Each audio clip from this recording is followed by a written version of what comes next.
All right, hello everyone. Welcome to today's webinar, Transitioning to a Named User. Thank you for spending some time with us today. This webinar is brought to you by Evolve MEP. My name is Ashley Danahy, and I am the Product Marketing Specialist for Evolve, and I will be your moderator today. Before we get started, I'll go through some webinar housekeeping. We encourage you to take advantage of the fully customizable webinar console by clicking on the icons at the bottom of your screen. You can resize any of these widgets during the presentation. And don't forget to type your questions and comments into the Q&A widget throughout the presentation as well. We'll take time to answer questions at the end of today's webinar. And please take a moment to introduce yourself. You can also take the survey at any time during or after the webinar. And this webinar is being recorded for your convenience, and you will be receiving an email with a recording link for future reference tomorrow. You can find Evolve MEP on social media to make meaningful connections, receive special offers, and stay up to date on the newest innovations. Also, be sure to visit our website, evolvemep.com, to see how we help improve profitability and visibility for trade contractors by aligning teams on a single platform. And now I am pleased to introduce today's presenter, James Simpson, who is a product manager at Evolve MEP with years of experience in the industry. Thank you for joining us today, James. Take it away. Thanks, Ashley. So just in the interest of time, I won't dive too far into an intro for myself. Obviously, I worked with many of you guys as well, but today we really are going to kind of jump into the new licensing system that obviously you've probably got a couple emails about in the past couple weeks, right? And I appreciate everyone first and foremost for being patient on that. The first step was we really wanted to at least make you guys aware that, hey, we are doing some improvements to this, right? Even though we were continuing to develop it at the time. And so once again, I just appreciate everybody for being patient on getting some of those details and et cetera. And so that's really what the webinar today we're going to focus on is give some obviously kind of actual demonstration of what all this really means and run through some of this stuff at a high level. Just to kind of paint the picture from a, once again, very bird's eye view perspective is we're really tailoring the licensing system now to individual companies being able to have their own portal, right? So you can now self-serve these licenses, assign those, reassign those as you need without having to contact support, right? So that's first and foremost. A lot of downstream implications from that are also impactful, right? Number one, simpler login with an email, right, versus a license key, potential a lot easier kind of shifting between going on site. Maybe you don't have the internet connection at that time, right? You can actually check that out. Mobile friendly, tailorized kind of improvements based on, your individual company, right? So just wanted to paint that picture of just, once again, high level of some of that stuff we're going to be covering today before we jump into a live demonstration here. And one last point is we're still very much transitioning this over. So obviously, if you're on 5.2 today, as well as previous versions before 5.2, you're using the kind of the old general licensing system, and we're transitioning all of that data, all of those accounts and licenses into the new one. And so as we're doing that, you're going to start to receive some emails and et cetera, and we're going to start walking through that. But I'll kind of stop as we go on a couple different points just to really dive in a little bit deeper there about what that transition may mean for that particular thing. So without further ado, I'll jump right into it. And just one more formality. This is going to be recorded. And then after, we're actually going to be launching a landing page as well, which will run through some of this, as well as obviously host where this recording can be for everyone. And we can also potentially send it out as well if need be. So yeah, definitely going to record this. And as I said earlier, kind of a lot more follow-up information after this as well. So, and then if you have any questions as I dive into this, feel free to drop them in the chat. Just kind of keep things flowing. I'll circle back to them at the end, but we'll circle back to them nonetheless. So definitely drop those in as they come to your mind, and we'll circle back towards the end. So let's dive into it now with kind of all the formalities out of the way here. And I'm going to share what will be the new login screen. So there we go, and I'll just give it a second because I know sometimes it takes a second to pop up on the audience side. All right, so the new licensing system, one of the main draws, right, is you're going to be able to self-serve this information and really structure those licenses how you need for your individual company, right? So the first part of that is obviously a portal to log in and see that information at, right? So stage one, as we import in your account and your licenses, et cetera, into the new system, you're going to receive an email that's going to be similar to this here, right? And I just have a static picture of it just for time's sake. But you're going to see an email pretty much like this, right? So you can see I've made a test company called Pract, obviously for practice, right? An MEP just to keep everything neutral. So there's no electrical or mechanicals or plumbers getting mad at me. So we just got Pract MEP, and I've been invited to that. And so like I was mentioning earlier, I'm going to stop here, just make a note on that transitionary process. As we bring in your account, whoever is the current admin we have in our own system for when you purchase those licenses, when you did that renewal, typically that could be the VDC manager, right? But it's also not uncommon for it to even be the IT manager. So whoever is that current contact is going to be the one receiving this email.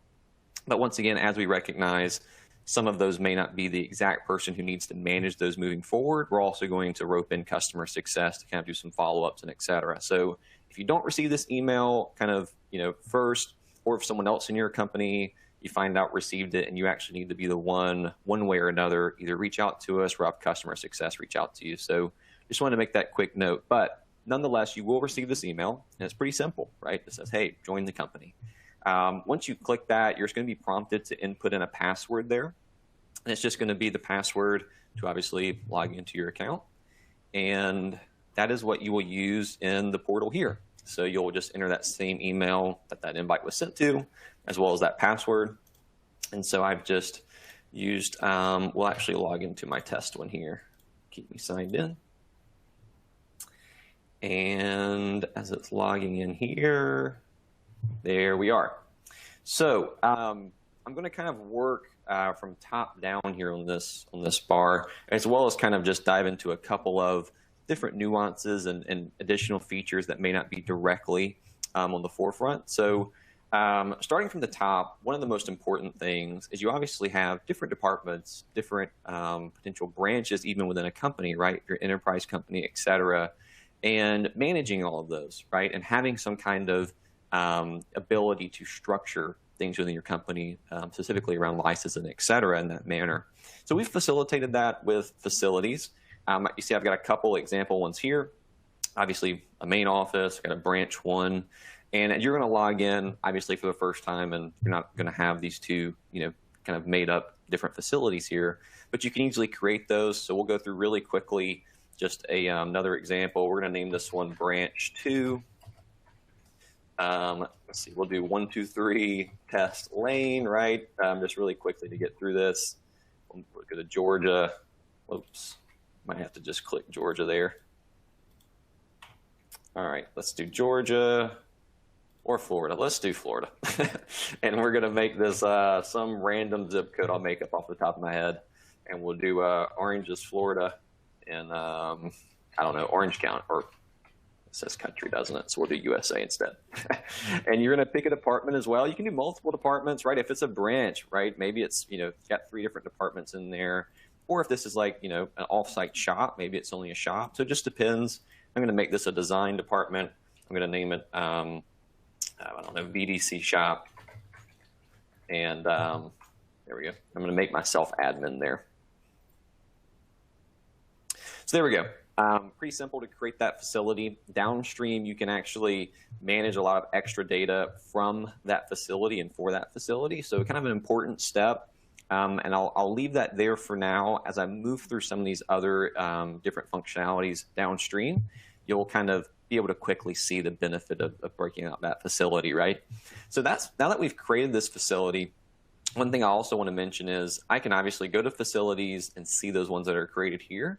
But in the search bar, I can also directly see that as well, right? It's a quick way to say, okay, I'm going to go to branch 1, and I can select branch 1. I can do branch 2. It'll select branch 2. And I can be in a totally different tab, right? I want to go look at branch 2, and it's going to do that. So Just a quick way, once again, to find things in here as you start building out facilities and projects, which we'll dive into next, as a way to just navigate, right? So I won't dive too much further into that. So that's kind of the simple process of creating facilities. The second is obviously projects. So one thing that's going to be a critical piece of this moving forward is the ability to create projects inside of what we're calling our Foresight platform, right? What it's going to allow is, whether you're in Revit products, whether you're in maybe materials later on, being able to associate all of that data to the same general concept, right, of a project. So once again, I'm sure there's a lot of questions around that. It's very straightforward, very simple, and I'll definitely dive into it later. But for this example perspective, we'll just create a quick one. So I'm going to name this, let's say, top secret, right? Top secret. And once again, I'm going to make myself admin there because I'm already in the system. All right, so like I said, creating that project in the system's very, very easy. And I'll kind of show in a second what some of that means in practice. So create a project. Now, there's some additional ability to assign some information to those projects, but we're just going to hold on that really quickly to talk about what is arguably the thing that everyone here cares about the most, right? At least at the moment. And that's going to be just adding extra people in here, right? So we can create facilities, create projects. We can start structuring some of that data. But we also have to put other people in here to begin with. So you can see I'm already in here. And I obviously can assign myself some things, which we'll dive into in just a sec. But more than likely, I'm not going to be the only user, right? I'm just the admin in this case. So we're going to need to add in, a couple of others. So I'm going to invite in myself a couple different extra times here. I'm going to copy that actually. I'm going to do +1.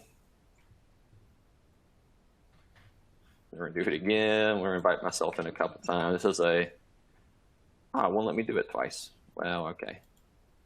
We'll just do that. The space on it was the problem. And this is a Gmail trick, actually, for anybody who's interested. You can do a plus sign.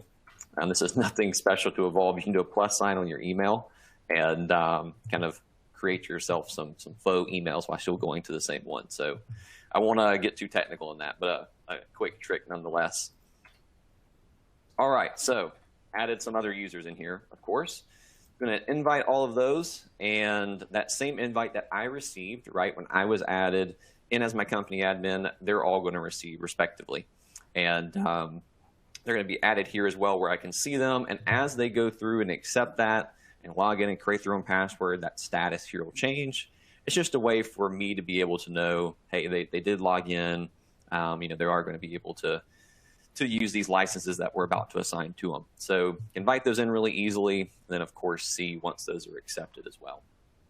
So in mass here, we're going to say 1, 2, 3, and 4 are going to be, let's see what we have access to here. So it looks like I've entitled myself, right? Someone, sales rep, etc., has assigned my license over, and I'm going to use, let's say we're assigning these 4 to Evolve Mechanical. Let's actually back out and let's do a whole 5, right? We're going to add all 5 there. We're going to do Evolve Mechanical. So I've got 5. I'm going to assign those 5. And that's all succeeded. And then now, if I come back in here, we see I no longer have any licenses available for the mechanical, right? I've assigned all of those. So just an easy way to see visibility of those licenses that I do have available, and quickly assign people to those as well. And I could also assign those same users, all 5 of those. We're just going to leave out number 5, right? We're not going to give him anything, but we're going to give all of these others access to electrical as well. And I want to just pause on something here with that. So now if we go back in here again, we can see I actually now have -3 available, right? Because I've over-assigned those. So nonetheless, it did let me assign to all 5 collectively, but it is letting me know, hey, you've over-assigned that allotment, right? Eventually, somebody is not going to be able to use those licenses that you assign. So like I said, adding users in here, assigning those licenses, and being able to see, if they've accepted that status. All very, very easy to do. And you see some additional fields here: role, office phone, mobile phone. That's all data for their own personal account that they can add as well. So here, if I edit my profile, I could add that in. They can as well, and you see that information here. So just an easy way to keep in contact with everyone. So jumping forward, we created a project earlier. So we'll go into our project here. And I can, just like I can assign users to just be able to use whatever licenses I've assigned, I can also assign them as admins for both projects and then as well as for companies, which we'll jump into here in a sec. And that process is just as simple, right? I can go to my project, I click the admins tab, and I can add them in here. And they're an admin for that particular project. Then the same would go for company. So if you're invited to the system and you're the admin, but hey, I need 2 or 3 admins in this system, I can quickly add those either at the project level or go over to the company level here, same tab, add in some additional admins so that I'm not the sole person responsible here, right? I can share that burden a little bit. So 2 very easy ways to add yourself as an admin. And so I know I'm jumping around a little bit as far as not going completely linear, and that's really just in the interest of completing that whole workflow of, I know some of those burning questions you guys have, right? How do I get people in here? What if I don't want to be the only admin, et cetera? So backtracking a little bit just to kind of really completely fill out the informational side of these 2 different areas here for company properties and project properties. In addition to that admin tab, they of course also have an info tab where you can just assign some basic info. So you see here, when I created the Pract MEP company, I put some example stuff here. And then on the project itself, I can do the same, right? A lot of metadata that I can just use to assign to that project. So as I have different departments, right, as we created those facilities up here earlier, and I said that one facility was the VDC department or shop or et cetera, I can pick those now and say, okay, this project is going to use so-and-so department. And so that's kind of what I was meaning earlier when I was saying, hey, you'll notice as you create these facilities, they can be used downstream in kind of some very interesting ways to just structure data and assign data to different other kind of hierarchies. This is one way, right? Inside this project properties, I can assign each department or I can assign that project to certain departments or even break that out, downstream. So all very straightforward. Wanted to touch on them nonetheless. And then one last thing for both companies and projects is this privacy tab. And so I just wanted to pause on this because it's a very simple concept, but something that's coming up, more often than not now in the construction industry, right? Working on potential government sites, even things like data centers for Google, et cetera. Very, very common for them to essentially want to waiver sending any analytics to third parties just for their own security reasons, right? As I'm sure many of you have come across in the past, and something that we've heard from customers as well with our old licensing system. And so just wanted to pause there to say at both the company level and the project level, you can actually choose to publish data, et cetera, right? So a way to really kind of control some of that flow and potentially fulfill that, request from that, government project or black site project. So you can pause that both here on the company side as well as here on the project side. So I know I went very fast here. I'm just going to recap really quickly and then hone in on one other point on the end user experience. We can create facilities, which we can then use as downstream kind of data for projects, et cetera, that may use only certain facilities. Create projects as well, which we use inside of Revit for the ability to link different projects to downstream things such as materials and et cetera, just to really make that informational flow easy, as well as, once again, assign property information, if I want to publish that particular project's data, right, that kind of thing. I can add in all of my users within the company, assign those different entitlements of licenses that I want them to be able to use, and continue downstream that process, even on certain projects, right? I know, say, this particular project that we're talking about is only going to have certain users on it. I can control that there too. And then metadata for all of those, right? Both company and property. So that is a very quick rundown of just the portal itself, right? creating that data, putting users into the system, and et cetera, once you've been invited. One last point that I'll make, just because we only briefly touched on it here, is this kind of, I guess what you call like the admin drop down to some respect, right? Of just you and your own user profile. So we touched on being able to edit profile. Of course, you can reset passwords, sign out, pretty standard things. But one thing that's also going to be important is that ability to check in and check out a license, right?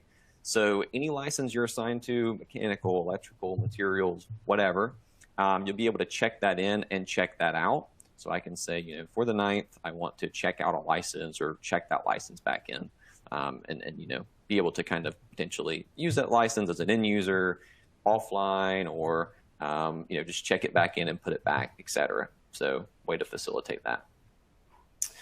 All right, so I'm going to pause there and finally take a look at all these questions. I saw they were coming in pretty rapidly, so just give me 1 second here to take a look at all of these. I'll just kind of start from the bottom up, I suppose. Darren, yes, definitely can have multiple admins. Yep, for sure. Let's see, floating licenses. Not happy. Yeah, so the floating license ability, potentially able to kind of facilitate some of that by over assigning those licenses, right? As we kind of saw it here, if I'm kind of understanding what you're after a little bit. Like for instance, we'll go to 3. Being able to over assign those and just be able to say all of these different users have access to that, even though I don't have that amount of license, that helps facilitate that in kind of a pseudo way. Editing the facility after you create one, you definitely should be able to. What I've tried to figure out is, and I think this is just user error candidly on my part, being able to do that after the fact. But yeah, you definitely should be able to edit that. Batch add members. This is something that I also tried earlier on. I don't remember if you do it by either, it's like, is it comma? Thought you could almost, yeah, no, you do have to do that one by one. However, it is of course a one-time setup, right? So ideally, you know, it's only a short-term kind of effort. Let's see.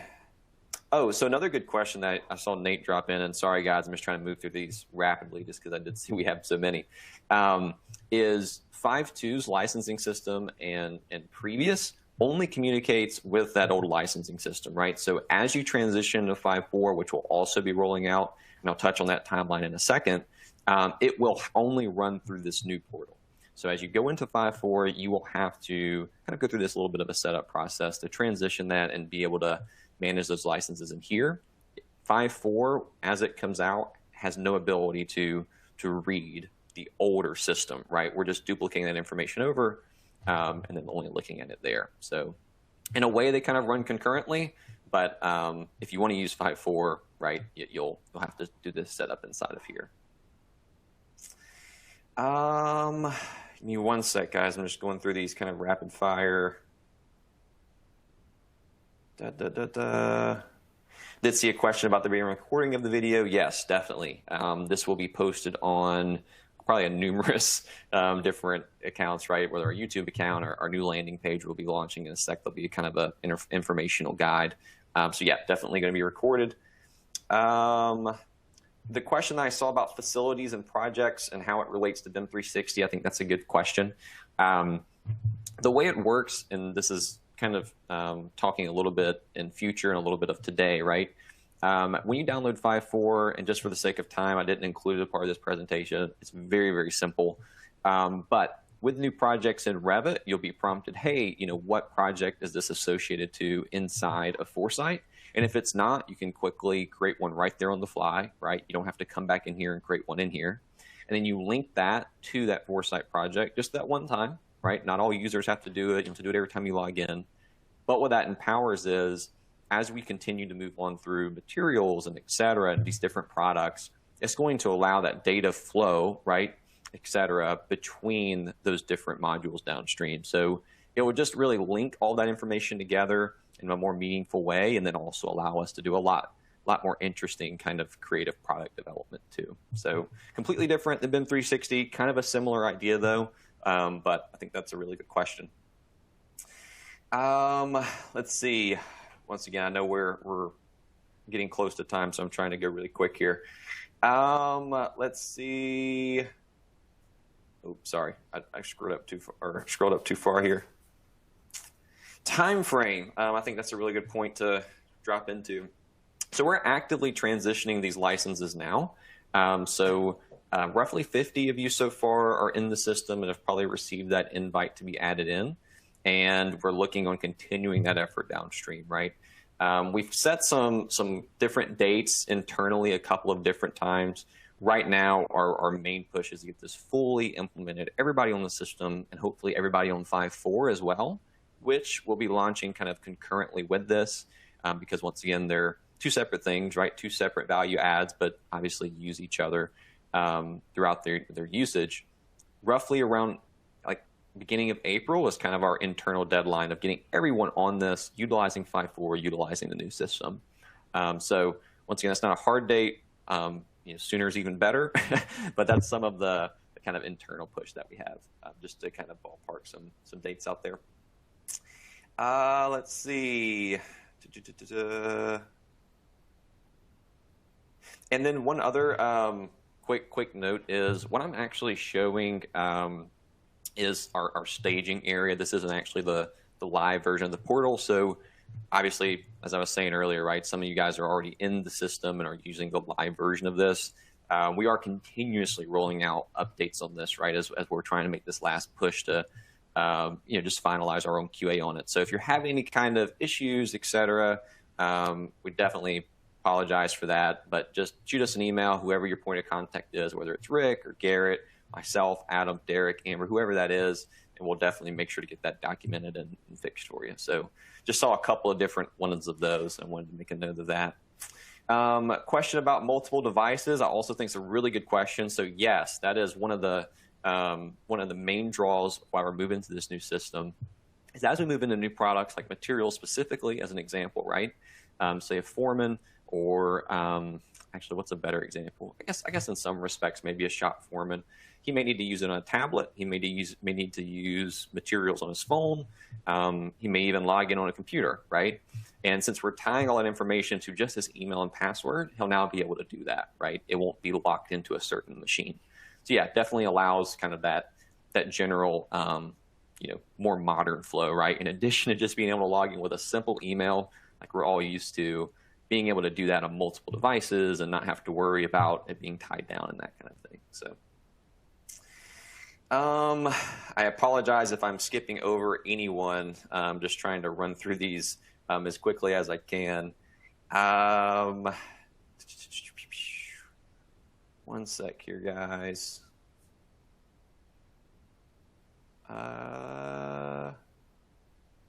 One other good one I just saw as I was scrolling through is kind of the sequence of, what does all of this mean from start to finish? Like, what's the general flow that I should be expecting, right? So I think that's a really, really good question.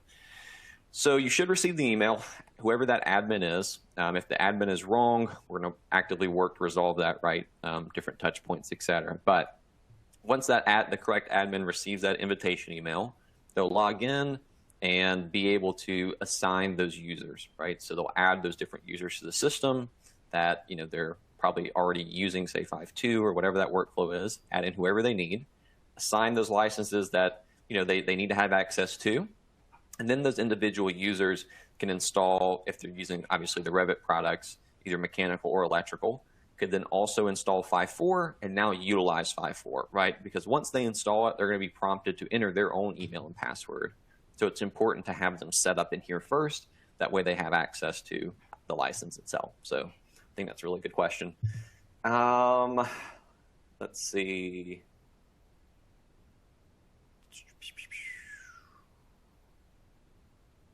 I'm trying to see what I missed here. I apologize for the silence. Just give me one sec here, guys.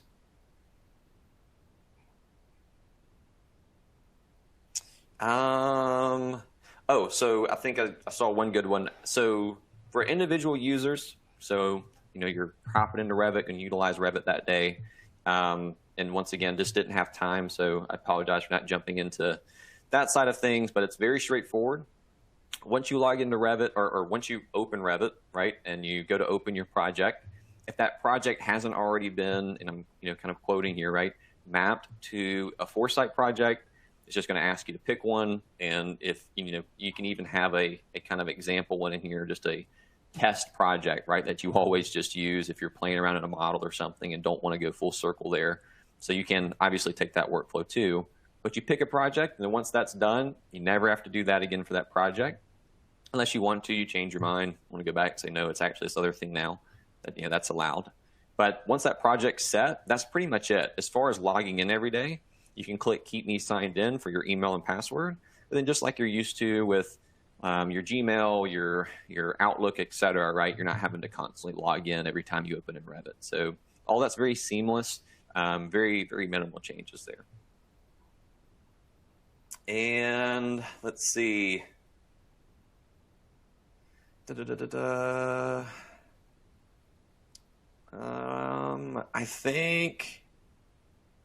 think I covered most of everything. I'm sure everyone else still has a myriad of questions. Completely understand, and obviously it's a lot of change, right? So completely expected as well. We are launching a landing page very, very soon, potentially even today, that should cover a lot of these other questions. And then as we continue to roll this out, we'll make sure to continue rolling out further emails to finish these questions off too, right?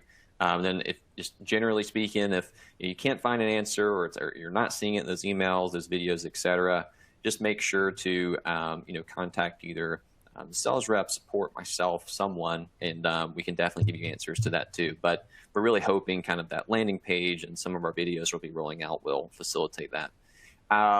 Couple other quick questions that I know was probably some other burning ones, so I just wanted to answer before we close it out today. Is really, what's the big change here? Like, is it going to cost anything else? Am I going to have to buy more licenses? Like, how does that work? This is just pretty much a migration, right? I mean, there's no kind of extra cost. This isn't going to be, nothing like that. This is really just a focus on allowing everyone to self-serve those licenses, change those, et cetera, and just manage your purchase, right? How you see fit. So not necessarily a push to kind of restructure things or anything like that. Whatever license you've purchased will just be in this new system, and it's just kind of a migration. And that's pretty much it. So I know there was probably a couple other ones. I apologize for not being able to get to all of them, like I said, just in the interest of time. But I will try and make sure the landing pages, emails, et cetera, that we continue to roll out will have that information. So I appreciate everybody for hopping on. And as we move forward the next couple of weeks, hopefully sooner than later, you should start be receiving these emails and some reach outs from customer success and et cetera about this and getting into the new system. And one last question I saw, which directly relates to this, is who would that email come from? So it should be coming from something along the lines of noreply@evolvemep.com. It could be something a little bit different than that, but pretty much that should be it. So just be looking for that as well. And I think we are at time. So I'm going to quit sharing and hand it back over to Ashley. And once again, thank you, everyone. I think, yeah, there we go. Thanks, Ashley. Awesome. Thanks so much, James, for the presentation. And thanks, everyone, for attending today's webinar. You will be receiving a recording of this webinar tomorrow for your convenience. And ending it there, we appreciate you guys. And, thanks so much, and have a great rest of your day. Bye-bye.